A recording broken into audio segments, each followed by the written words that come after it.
My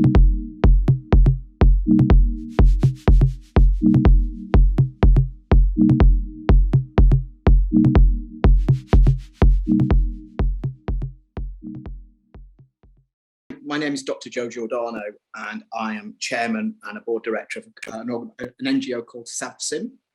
And I'd like to introduce Grant Fowlds as well before I go into SAVSIM. So Grant, would you like to say a few words about yourself? Thank you, Joe.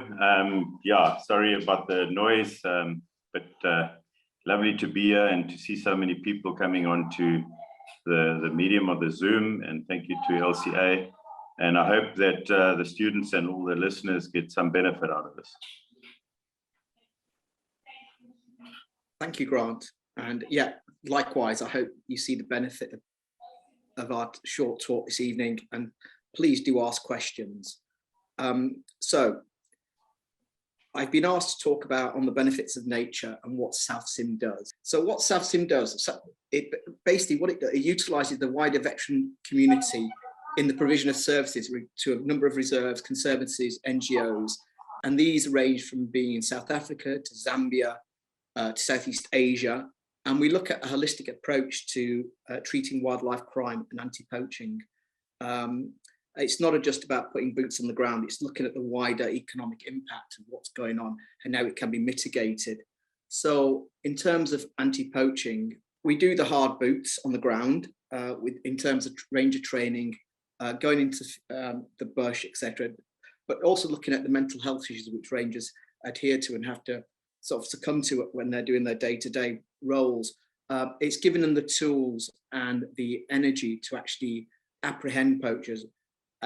We also undertake things like crime scene investigations. So the veteran community, it's not just military, it involves doctors, medics. We have police involved who are experts in wildlife crime. Again, looking at data, looking at information which can be passed on to the authorities, which enable us to actually apprehend poachers and actually move forward and create a sustainable solution to the problem. We also look at things like conservation and sustainable conservation. So if we can go on to the next slide again, please. So, we look at the economic impact of poaching and wildlife crime. For us, it's about the wider community engagement. It's why does it happen? We need to look at how we can create reserves and conservancies which actually are sustainable, where you can feed people, you can actually implement strategies which actually enables people not to poach, but to actually look after animals.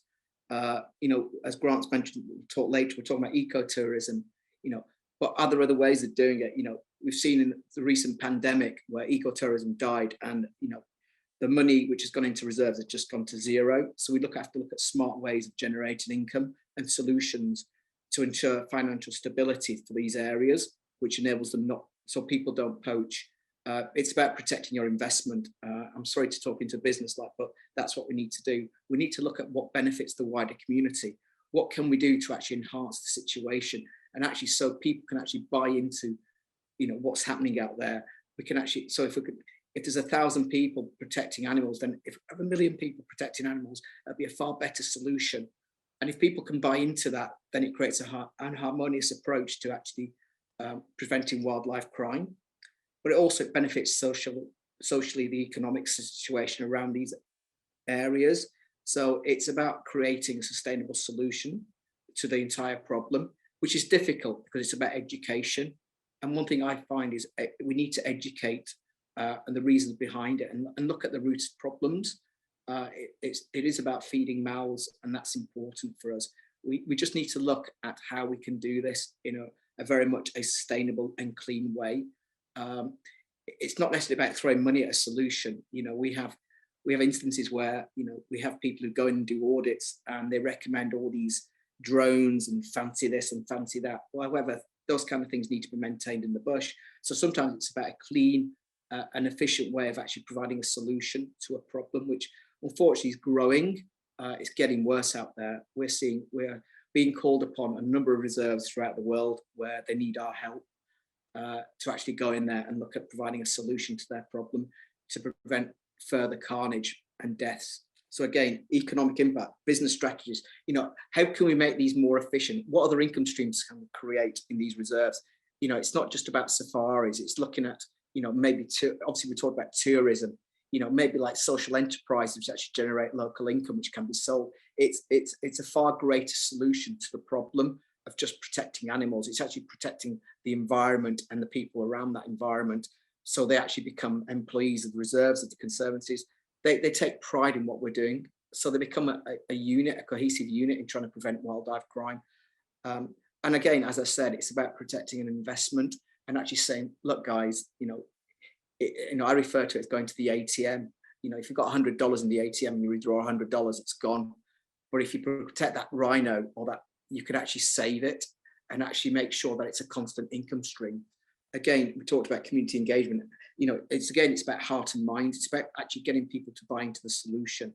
We're talking about potentially putting schools in these areas. Education is key. It's creating a better community. It's creating a friendly community. It's creating a situation where, each reserve can actually sustain itself, create a business unit, a business plan, and actually create an income and the benefits to one. So again, we're talking about medical, we're talking about doctors, we're talking about nurses, we're talking about education. It's creating a holistic community and a solution to wildlife crime, and which in turn will self-generate, and it'll create a happier place, a more holistic place, and hopefully obviate the need to actually poach. Again, I've been talking about animals, but obviously there's a major issue here, particularly in South America, in the Amazon, and also in Belize, where we have the drug cartels who are actually deforesting large tranches of area to plant drugs. And unfortunately, that impacts on wildlife at the same time.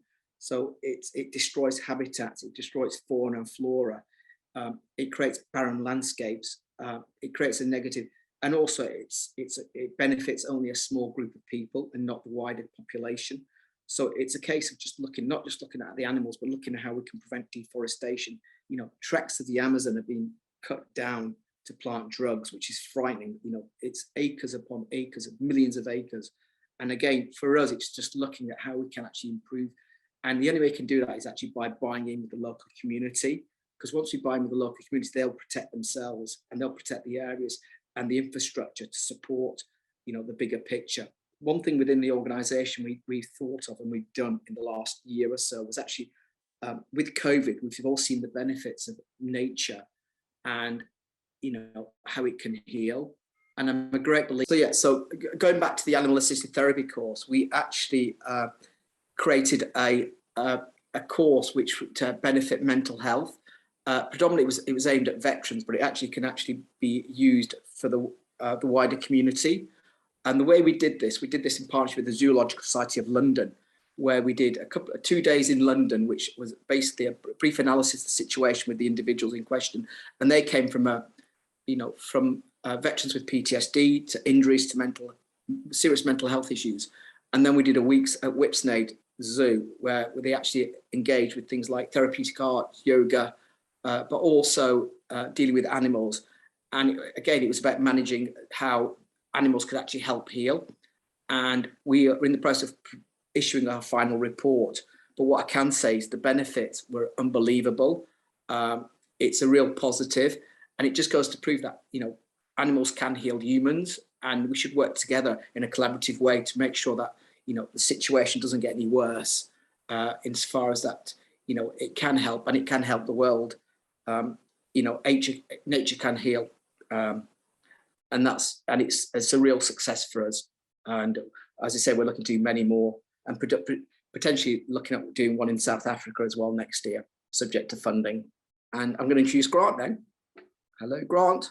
Yeah, I'm here, Joe. Yeah, thank you for this. I don't really want this to become a marketing exercise, because it isn't.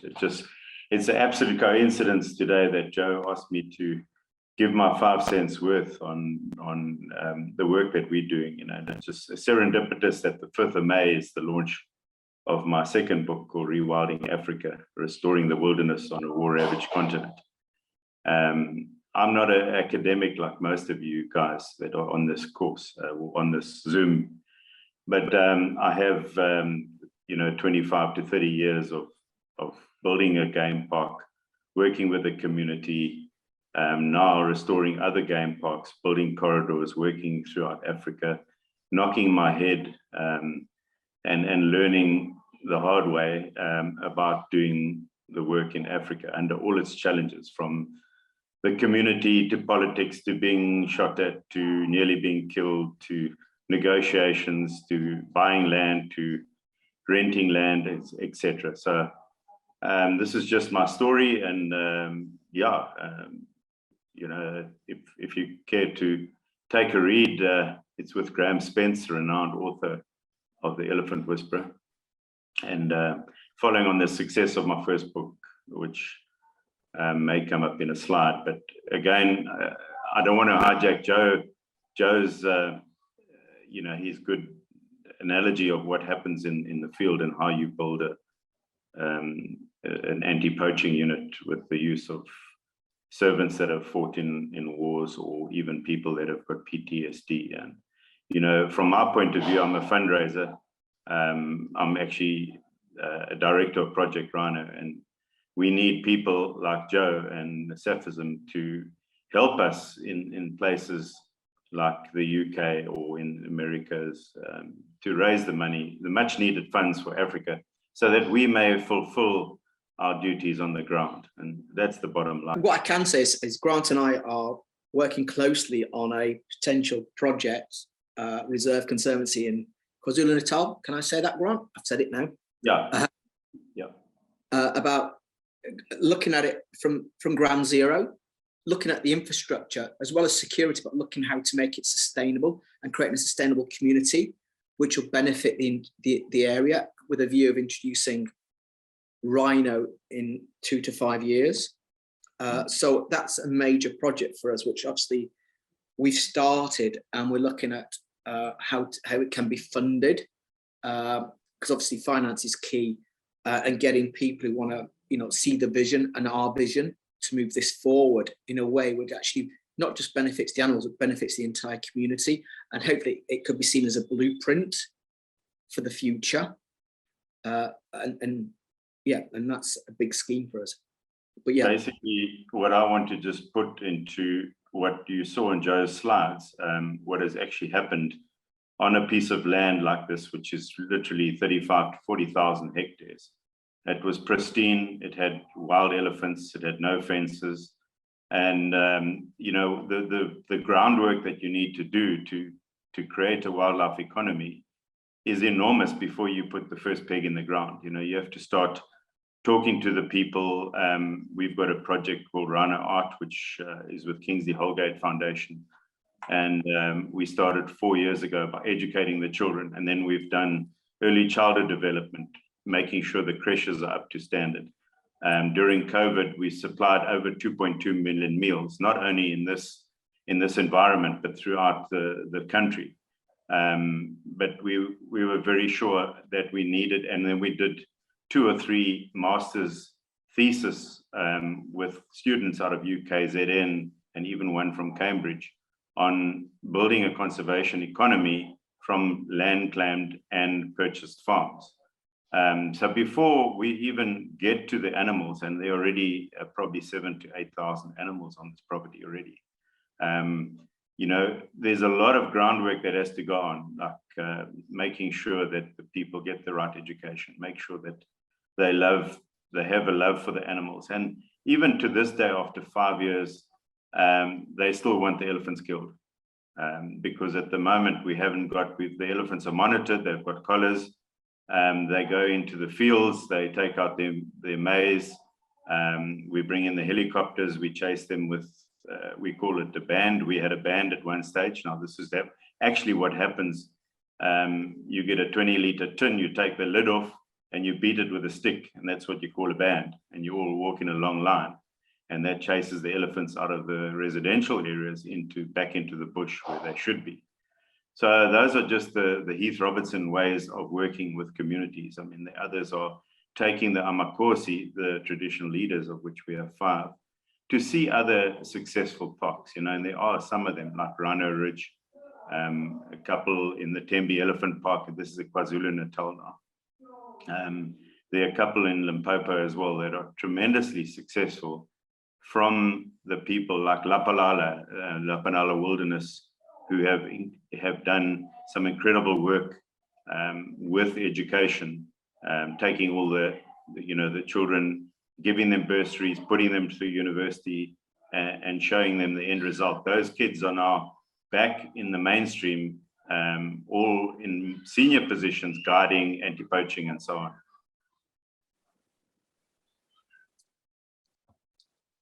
Thanks, Grant. Marith, we've got that short video. Can we play that now?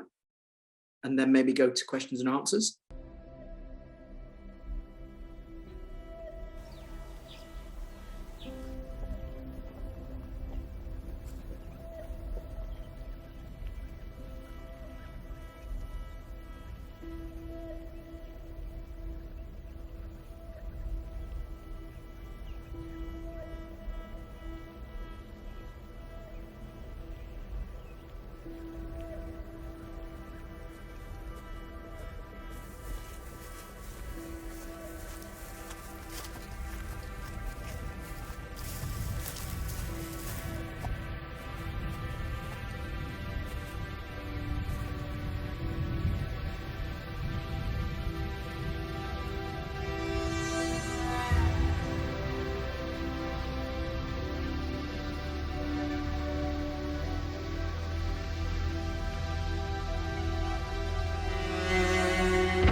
Thank you very much. Everybody, you are welcome to now ask questions. You can use the reaction tools at the bottom of the screen, or wave at us, write a question in the chat.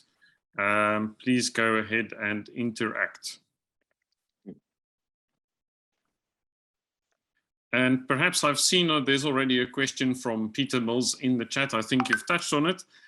Grant, do you not think that Africa should slowly move away from traditional donor and philanthropic funding or natural resources, or for natural resource and conservation management? So if you want to have, I know, Joe, you've chatted to me about donor funding and so forth. You're welcome to comment on that again.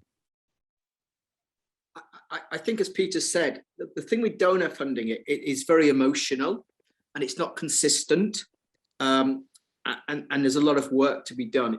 And I think, as Grant's alluded to, and obviously Peter's mentioned in his chat, there must be a different way of actually creating an approach where actually there is, I hate using the word cash flow, where there's money coming in on a regular basis to actually continue this. Because the last thing you want to do is start something, run out of cash, stop, and then have to restart in 6 months' time, and it doesn't solve the problem. So I do think there is a need for a different way of funding. What that funding model is, it's difficult to understand at the moment, given what's going on in the world. Yeah, if I come up with a solution, I'll gladly share it.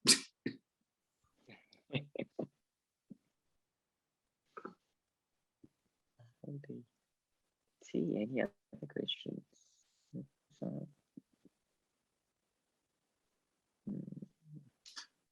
We've got a question from Richard Mazabedi. Richard, please go ahead and unmute. Thank you. I hope my signal is strong enough to be smoothly audible. So I like this idea of sustainable solution. And I like the approach of educating, you know, people who live close to wildlife. But what I'm still struggling with, because I come from a community, you know, I come from Eastern Botswana, in a village near Mashatu, the Tuli Block area. So I have the experience of growing in a community like that. And I tell you, we had this myth that wild meat is the tastiest. So, you know, to demystify or to change the mindset, a lot of education has to, you know, to be imparted to the communities. But what I also think is the tour operators have to have a headache about how do we, you know, make these communities benefit. And like Joe said, it shouldn't be a once-off thing. It has to be sustainable, in a sustainable way. And that is what I think about every now and then. What can I influence in my, you know, home community, such that they are not just beneficiaries, but there's more like what they do.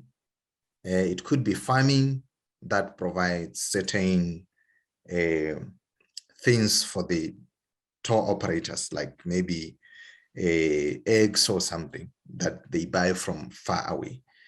So I just, mine is not a question. It's actually to you know, thinking loudly and sharing the thoughts with Joe, because he's, you know,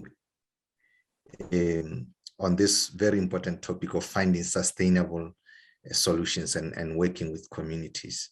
So I think I just wanted to say that, to share my thoughts, and hopefully it will add or ignite some interesting ideas that we can discuss.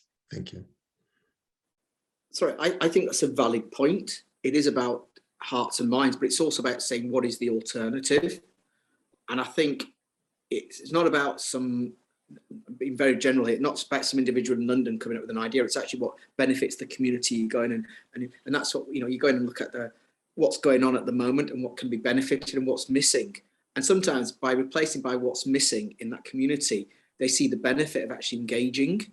And as you say, it's food supplies. You know, if they have to travel hundreds of miles to find eggs, then why not breed chickens close to the ground? So that's a very generic term, but you know, that kind of thing, which is actually achievable at very low costs. Yeah, I think just to answer Richard's question, so funnily enough, I've just come literally 2 hours ago out of the Koro camp interview with one of the owners, and we're talking about bringing rhinos back into the Tuli block, reintroducing them, and he insisted that it became a community partnership.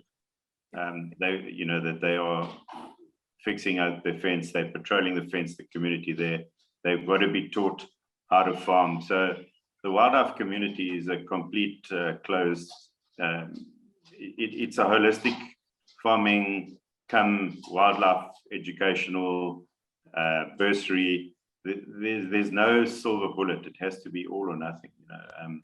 And you know, even up to your cattle, it's vital that all the land does not get put into wildlife and nothing gets left for the cattle, because our African people are pastoralists. So the first thing they ask about is, you've taken our land, you know, our cattle are dying in the drought. So what actually happens is they don't put the hay away, the cattle actually die. And then after the drought, they breed them up again. They're not easy sellers because they have different uses for cattle. They lobola with them and so on. So it is vital that the education and the farming side of it, and the irrigation and the food gardens and all that that are done around creches and schools are absolutely sustainable. And unfortunately, it's now become the reserves problem. If we want to make reserves successful, it is our problem. We work with community liaison officers in every park. HRP have got a park, Hui have got a park, Mkuzi, Project Rhino, we've got community liaison officers, and they're the eyes and ears of everything that happens around the park. If there's a complaint, they don't go to the CEO or the general manager. They start with this community liaison officer, and he has a man-to-man connection with each one of those Amakosi or Indunas, which is a headman or a traditional leader. So that is the first point of reference that you have to really sort out in your wildlife economy. And it can even be avo farming or citrus farming. You know, we need to have all the export and all the income streams going in that area. It's not just a wildlife community. So, sorry, I'm rambling on again. Peter, you're welcome to unmute yourself and ask your question. I'm sure you would like to comment. With regard to that, what Grant said now, we have this thing is we want to educate the people, but maybe we should ask the people what they want first.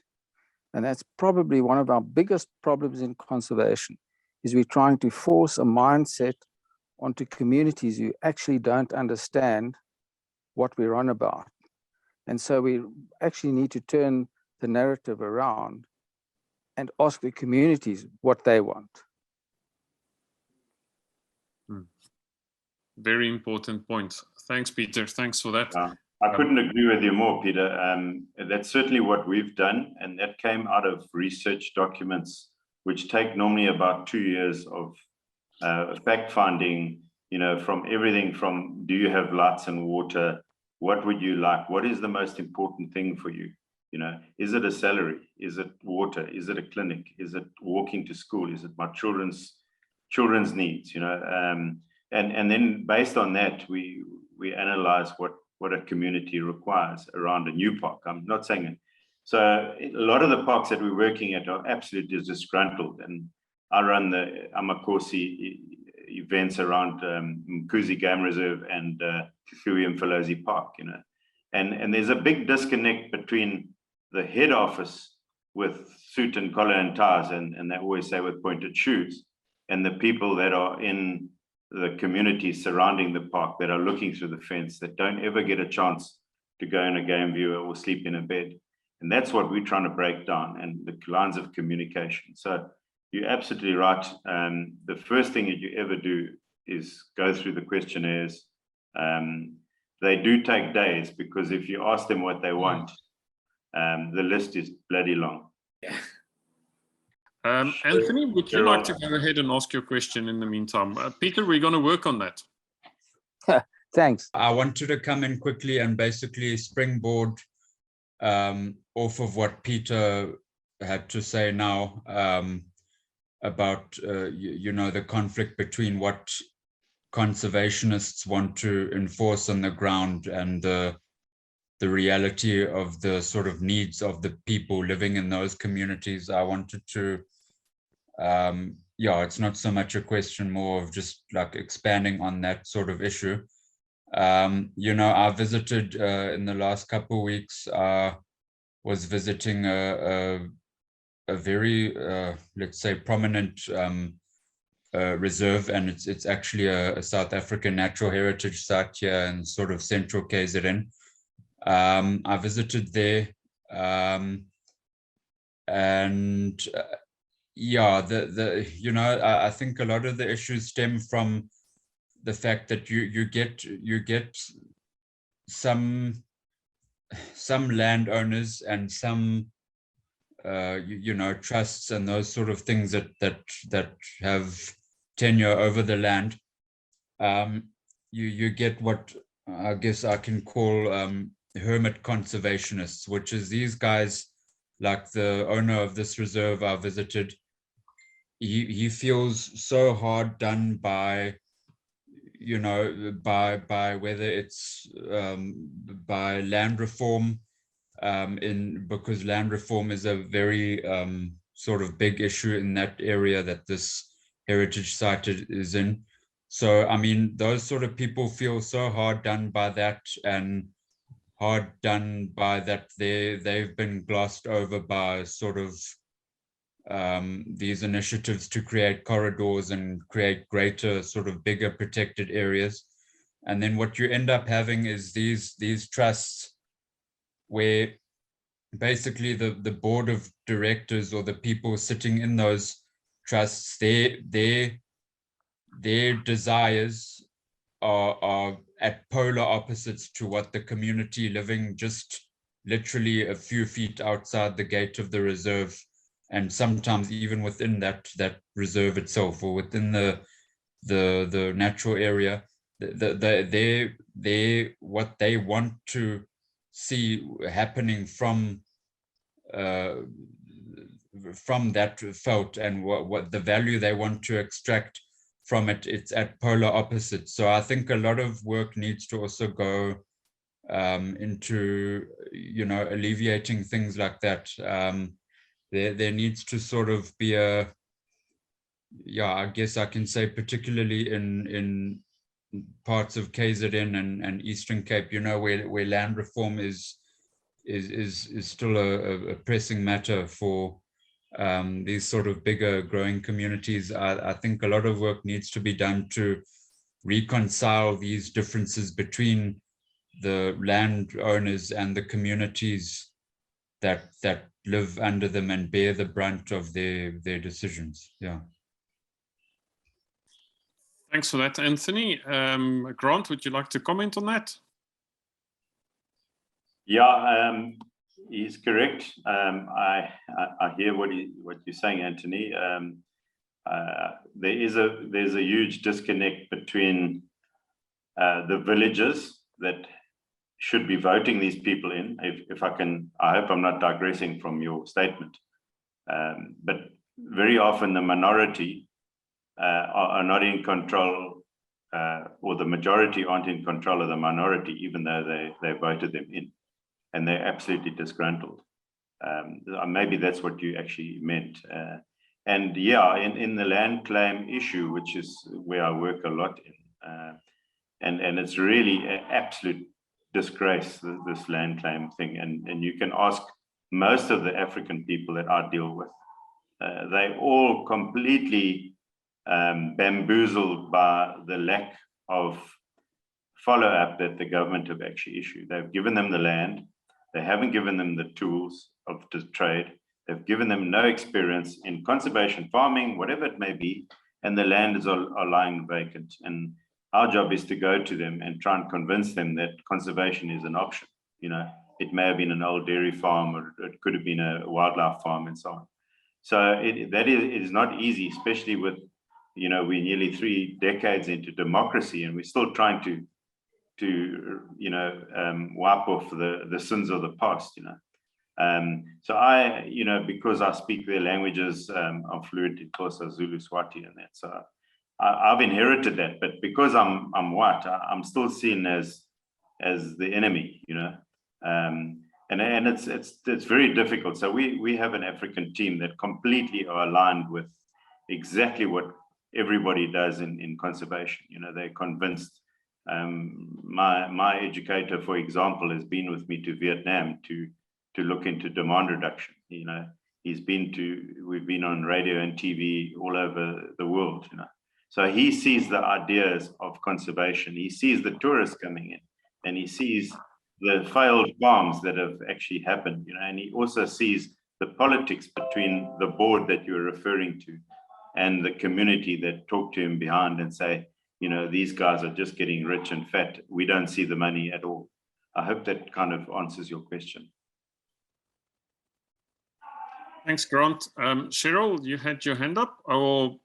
Cheryl, will you give us a moment? Anthony, I'm going to ask you to unmute. I see you want to make another comment. If you can just keep it short for me, please. Yes, yeah. No, sorry, I won't be long. I wanted to just say, yeah, I agree with what Grant's saying now.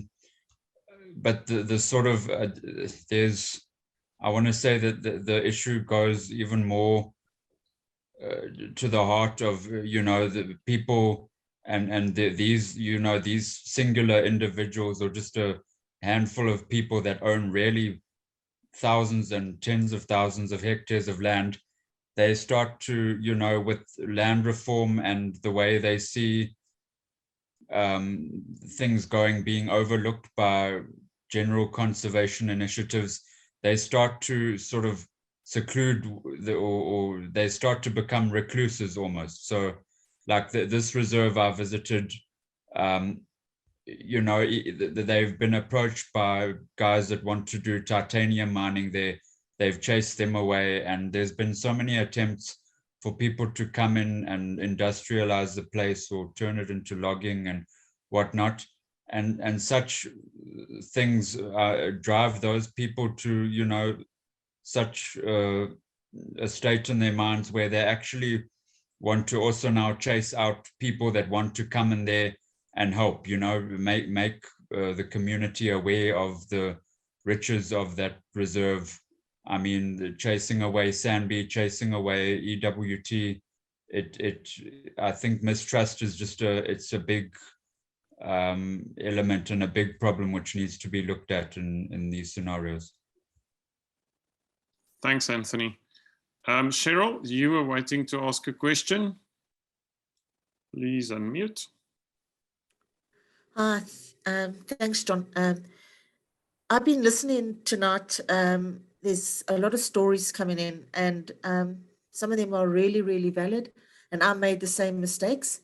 When working in a community, I've been working in Nduma now for 22 years, 23 years, and I did exactly the same thing. I went in as a conservationist. There is felt needs and there is unfelt needs, and we've got felt needs and the community's got felt needs, and we've also got the unfelt needs.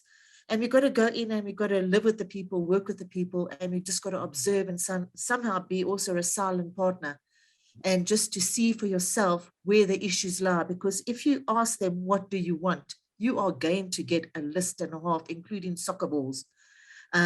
So the best thing is just to observe from a distance, and then you'll see what the true needs are. I have also asked Richard Penn Sawyers to hop on tonight, and I think he's hooked on with one of my links. So I don't know if Richard, if you are there, because Richard's been working in the communities for many years. And I think he's seen virtually what I've seen. And yeah, we've just got to be there, and we've just got to observe, and we've got to start to move, and we've got to start to move fast. Because if we don't start making a change now, we're going to lose our protected areas. And I am an environmental educationist, and we have to start educating the masses pertaining to conservation, pertaining to sustainability, but we've got to make it their decision to get that knowledge. So we've got to work in a very smart way, and as the KISS, keep it short and sweet. So you've got to be able to touch on the livelihoods, we've got to touch on the people, we've got to make a difference. And yeah, what I say, there's felt needs and there's unfelt needs, and we've got to touch on both. Ruan, any other questions in the chat that I'm missing, perhaps? One from Brandon Bell. Great discussion. Thank you. Have you an example of a multifaceted best practice in a community or reserve? Tough job, great work. We do audits. We do audits when we actually attend. It's just obviously some of these audits are confidential in their outcomes, so it's very difficult to submit a document. What I could do is try and sanitize something and send it to you guys, and if you want to distribute it, then so be it. Thanks, Joe. And what that would do is it will just highlight the key drivers, the key topics without the content. Yeah. Okay. We could share that. Grant, would you like to comment? Yeah, we've got so much stuff. You know, it's the basics are the same. Yeah. But every landscape changes. So you've got to try and fit in what I've studied the Gorongosa model, because I think the Gorongosa model is probably one of the best in Africa. It's really amazing if you want to see what they've done, what Greg Carr's done. And you must remember, Greg Carr was not a conservationist. By his own admission, he came to Africa as a people's person. You know, he was a human relation. He wasn't a wildlife one. He fell in love with animals and people. He got the people project right, and the conservation is followed. And he got the politics right with, with the government, which at the time was incredibly difficult in Mozambique. So yeah, we can let everybody have our blueprints. They just have to be massaged. Some of them are in shorthand for various different conservation areas. Grant, do you want to email that to me, and then we'll sanitize it together? Yeah, I mean, I can give people the conservation angle from Rwanda and DRC, where we both work, which are slightly different to those around Zululand or in Eastern Cape. Okay, okay, we'll work on that together. Yeah. Andy Kleep, please unmute and ask your question. Thank you. I'm not quite sure. It might be more one with Cheryl, but I'm sort of poking a stick at how do we get the silent, unheard voices in communities drawn out so that we can really reach the whole community. There are a lot of marginalized groups, and it is getting everyone, isn't it? I know it's a difficult one, but we can't just have the one guy shouting, yeah, I've got all this, I'll lead the community. Difficult question. Adam, I can see you're after me. I've got your email, haven't read it yet. And Grant, I really like your comment about having a number of different strands to the economic model within surrounding villages, because of course that builds resilience. If you're relying quite literally on egg sales to tourists for your income, and COVID comes along and no tourists, you're back to square one again. So that's a point well made. Sorry, but yeah, back to the question. How do we really get to everyone? Yeah. If I could just give you one short example, Andy, of what happened to me. In the same process where I was talking to the community, you get to a tree, which is what I call the Zulu boardroom.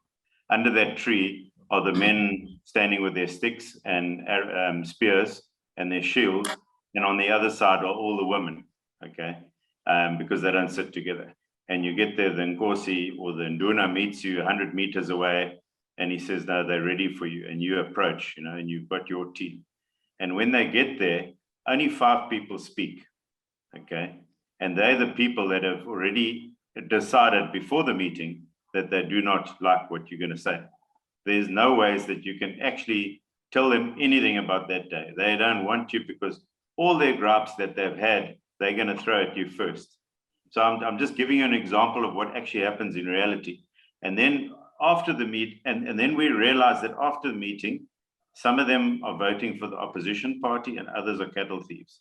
And by putting up a fence or conservation area, you're actually obstructing their means of an end, or their means to survival. And they're the wealthiest because they've employed through illegal means. The people that are sitting with the women have got no work. They're desperate for work. They come to me afterwards silently in the valley, out of sight, and they say, hey, please, man, those guys are the really bad guys. I don't know if that's something that speaks to you, because that's actually what happens in reality. So yes, how do we get to those people? They are the majority. The minority, the cartel that have got the cattle thief money, they're paying the guys off. They're even paying the cops off. They're stealing the meat. They're poaching. They're so strong that the weak people have got no voice. And that happens every single week of my life. If any of you got a solution, yeah, I mean, for example, we've never had we stopped informant funding because of bribery and corruption. The poaching is so out of hand at the moment that we've actually installed informant funding, because we cannot win this war if you don't have intelligence. The war is going to be won, and I'm now talking security and not livelihoods, but everything comes back to the area, because if the poachers or the cattle rustlers or those people are winning the war against crime or against justice, then you haven't got a dog's chance of starting a community war or a system where everybody's working and they're all singing to work. So we're dealing with a very, very complex thing. And I think, I don't know if it was Peter, we're still working in silos. I mean, I'm going to the Rhino Securities meeting, and we're all telling each other that we have to work together because there's 3 years of dockets. But when you get back to work and people are still working in silence. So, you know, this is the practical life that we live. Grant, thanks for sharing that. It's actually very insightful. I want to say that from my little experience working in several protected areas here in West Africa, or particularly Nigeria, and what I've seen so far is with communities and areas. Prof. Iniang, we are really struggling to hear you at the moment. I wonder if I can ask you to ask your question in the chat. I really hate interrupting you, but I think we might just be able to deal with it better if we can read it.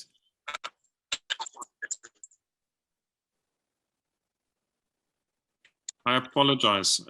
Would you please write your question in the chat, because we would like to attend to it. I'm just afraid that Grant might not be able to hear it properly.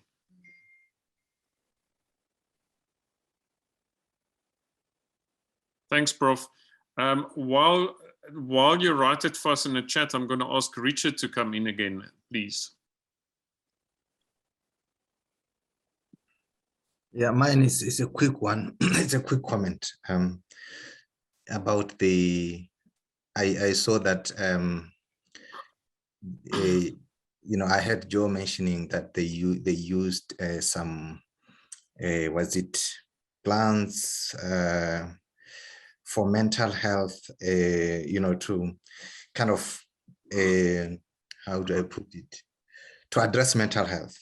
I think that is amazing. I really didn't think, well, I haven't observed that being done here, like to, you know, use biodiversity as a therapy, you know, in an organized way, as a therapy to address mental health.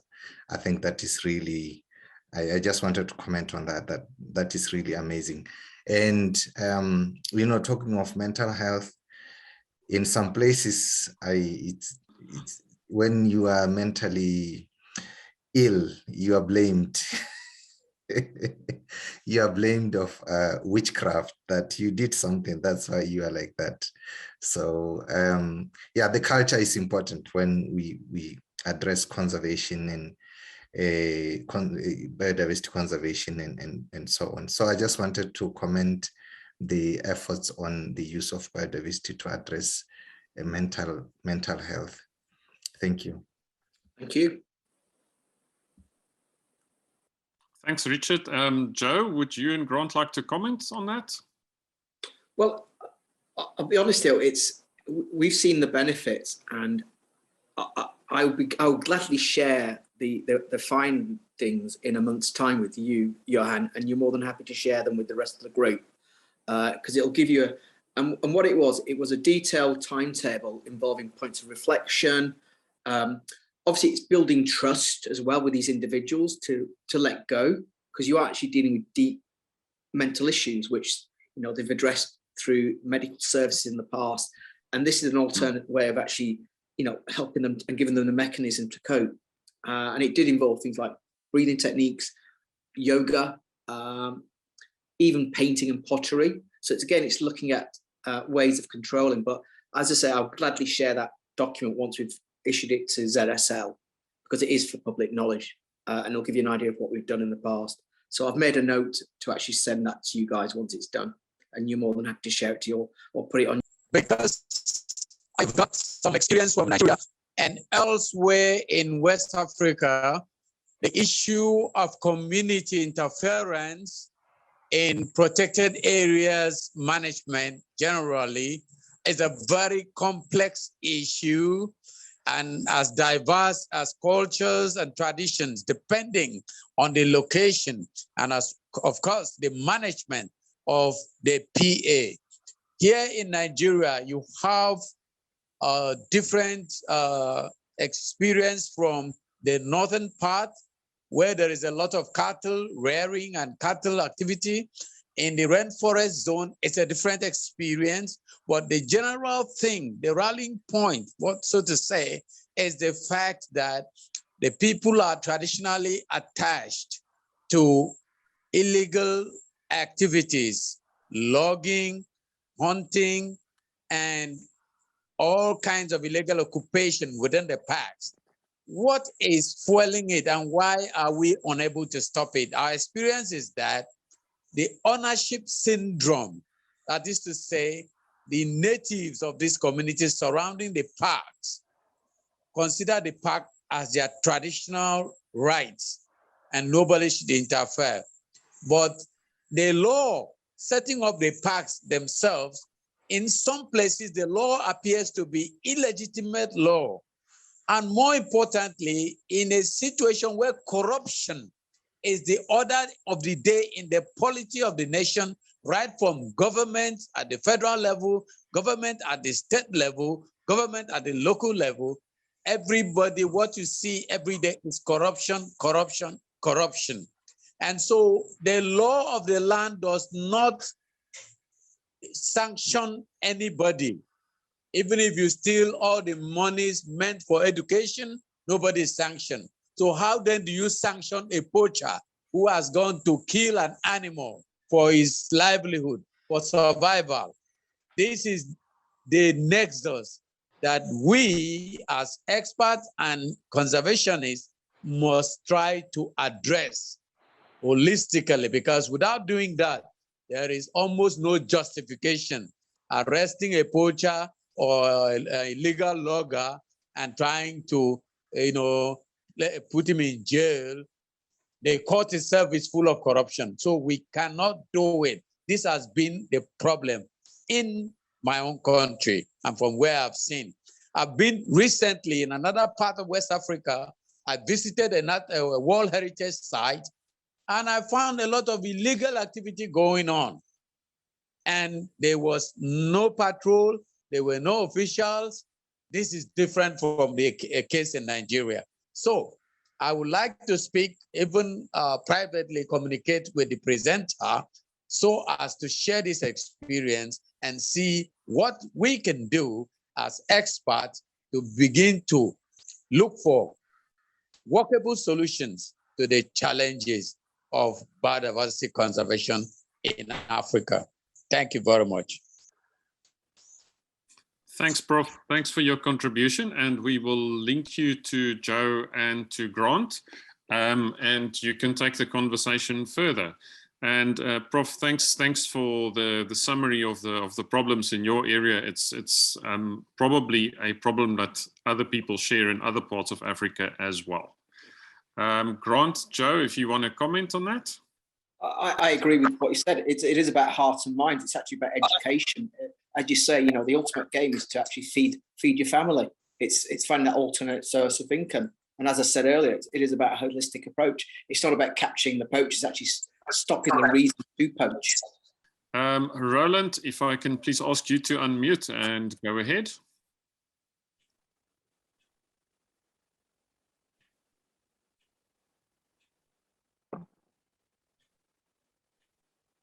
Hi, good evening. Hi, Grant.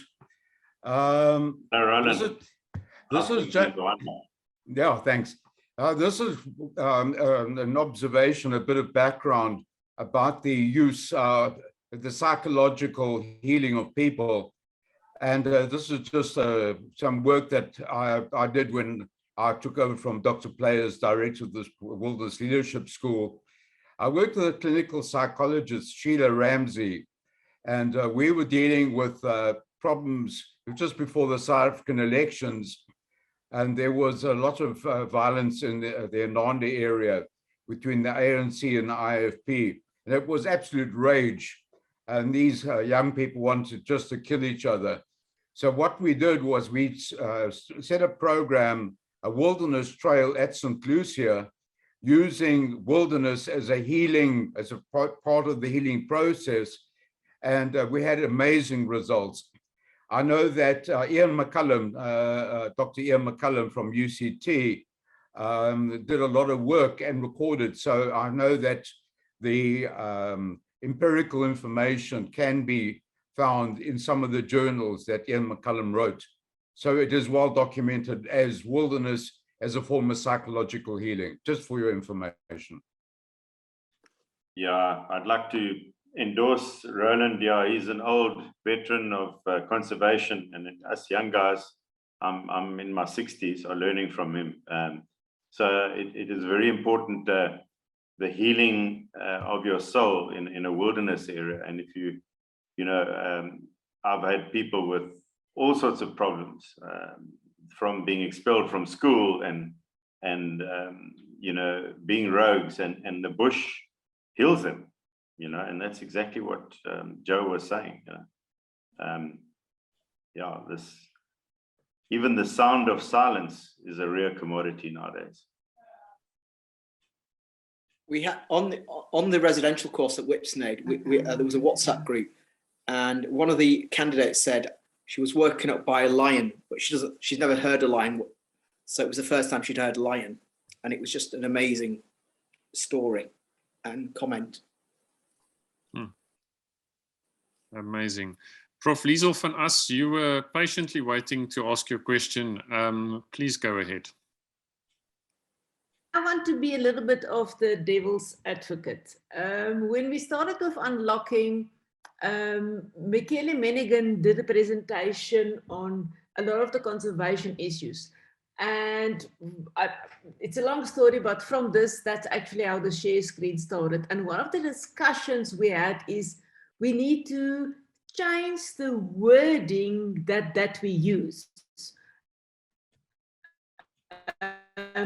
I know Cheryl is going to kill me, but education, upliftment of people, isn't it time for all of us to change our attitude because we have this knowledge of what we're presenting to the rest? Are we not overloading people with, we need to protect, conserve, and I don't know the answer on the way forward, but this actually links also this evening's talk to the rethinking and conservation we had yesterday, that whatever we did in the last 30 years, we're not reaching people. So it's to us to backtrack into, we're not getting there. And I don't have the answers. So I want to challenge the unlocking crowd with all the input to come up with something to say, this is where we need to aim. Because listening to all the presentations for the last 2 years, there's a lot of knowledge, but it's not coming through. So we're not reaching the people we need to reach. Thanks, Liesel. Thanks for that, that wake-up call. Cheryl, what are you going to do with the wake-up call?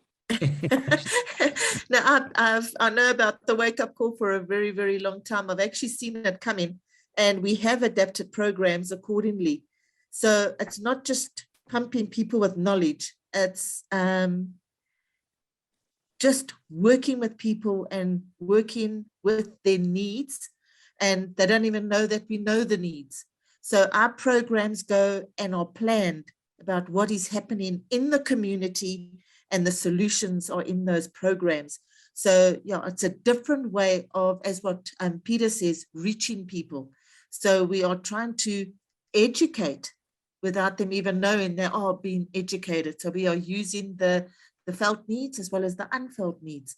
And it's a huge program bringing in puppet shows and dramas. And guess who the actors are? The actors are actually the people from the community.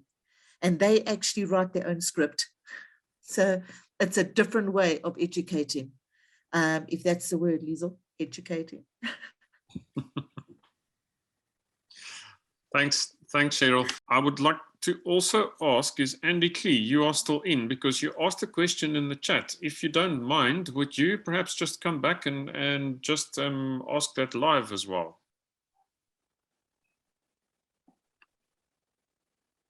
Yeah, sorry, listening to this, it's sort of taken me back to previous life in the army, and with, I think it was Prof. Edem was talking about security, rule of law, governance, almost shadow governments, and it sounds to me like we're talking about a counterinsurgency campaign. And I just wondered, I think Joe, you've sort of given me a quick thumbs up.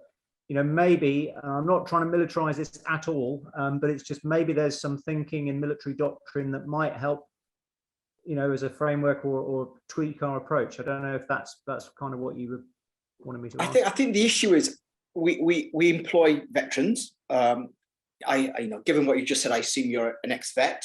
I think we can maybe have another conversation about that in the future.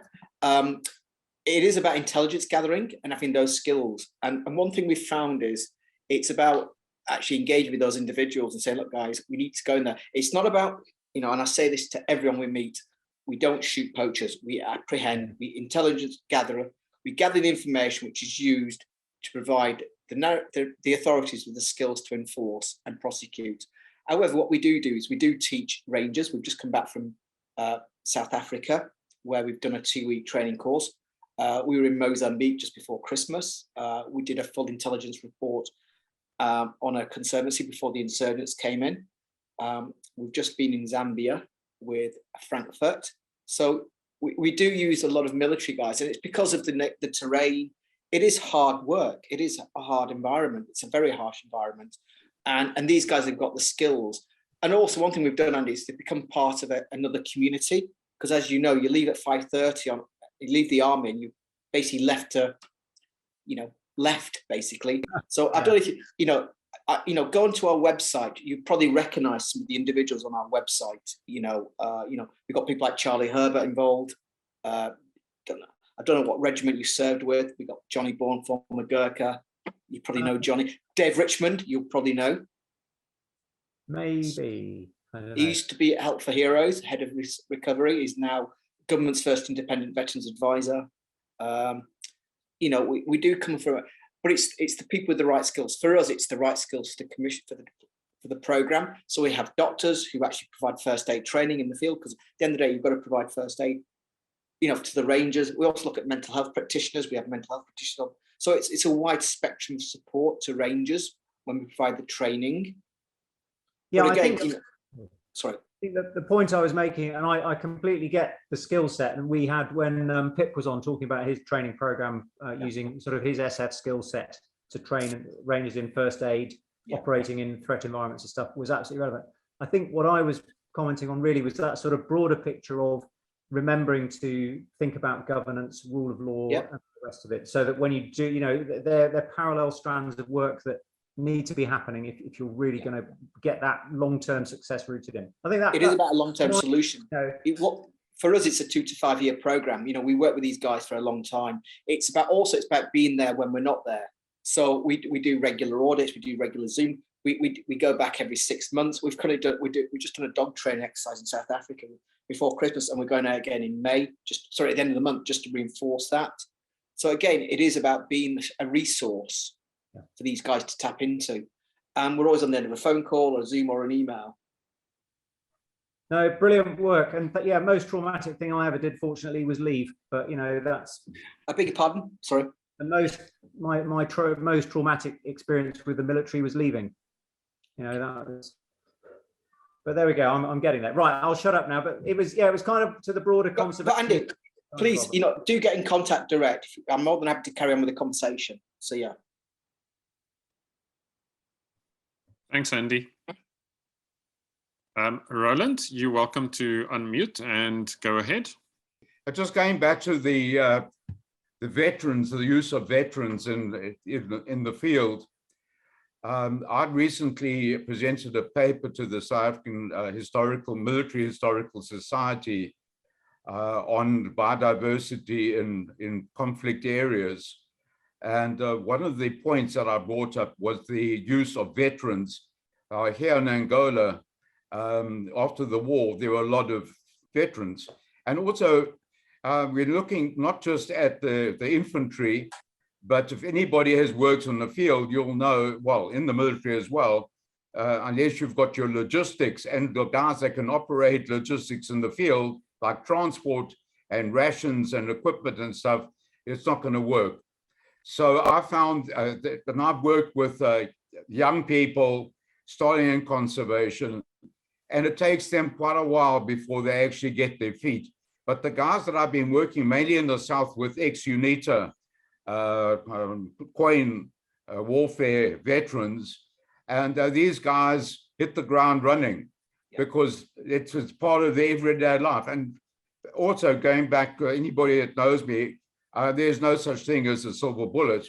I've always felt that communities are probably the most important, but unless you have capable field operators that have people that give them support, that can operate not just in a garage in some town, but that can do that work in the field, it makes your life a lot easier and your work as a ranger a lot more productive.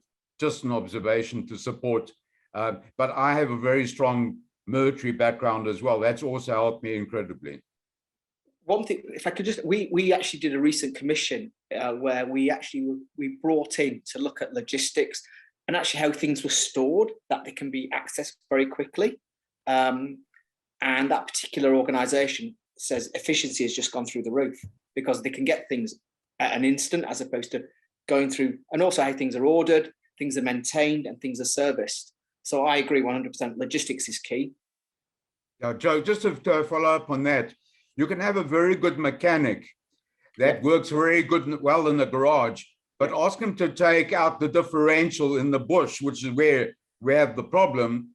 He can't do it, but you have these UNITA loggy guys, and they'll rig up a thing in the tree and that, and they'll take out the diff, and they'll make sure that they go get sand in it, etc. And the vehicle works. A mechanic coming from a garage, he could never do that. 100%. And one thing, another exercise we did, which I'm happy to share, was the use of technology in the bush, where, you know, it's great having these fancy drones, etc. But when they break down, if you haven't got the ability to fix them, they're no use. It's also fancy phones. You know, it's like these new iPhones with a screen which lights up. You know, you're talking pitch black scenario. You can be seen for miles. So it's things like that which we have to address and advise on. But I agree 100%. It is about being sensible. Point out to Hazel Johnson, she made 3 comments. She strongly recommend that she added a LinkedIn link to Janine Ward with the success that she's had in working with communities. So I'm just pointing that out. And then, no, I can't see. In terms of law enforcement and community engagement, Peter, yeah, no. I think that's it. I'm just at the tire updates. It's hilarious. There's also there's a whole different thread going here. Yes. Lovely, wonderful. Oh. I've got Anthony Walton saying thanks for an amazing discussion, everyone. Need to log off now. So thanks. I think that echoes everybody's thoughts. Thank you, Grant, for adding clearly years of experience in the bush, the work that you've done. Joe, thanks for sharing the work that SAVSIM is doing at the moment. And thanks to the community, there's a lot of experience in this community. And thank you for sharing this tonight and all pitching in this discussion. We sometimes try to do something a little bit different. So tonight was a little panel discussion. Thank you for your contributions. We really appreciate it. No, thank you for having us. Yeah, thank you. Thanks to everybody. And yeah, I hope you all learned something, because I'm learning every day. I still don't have all the answers.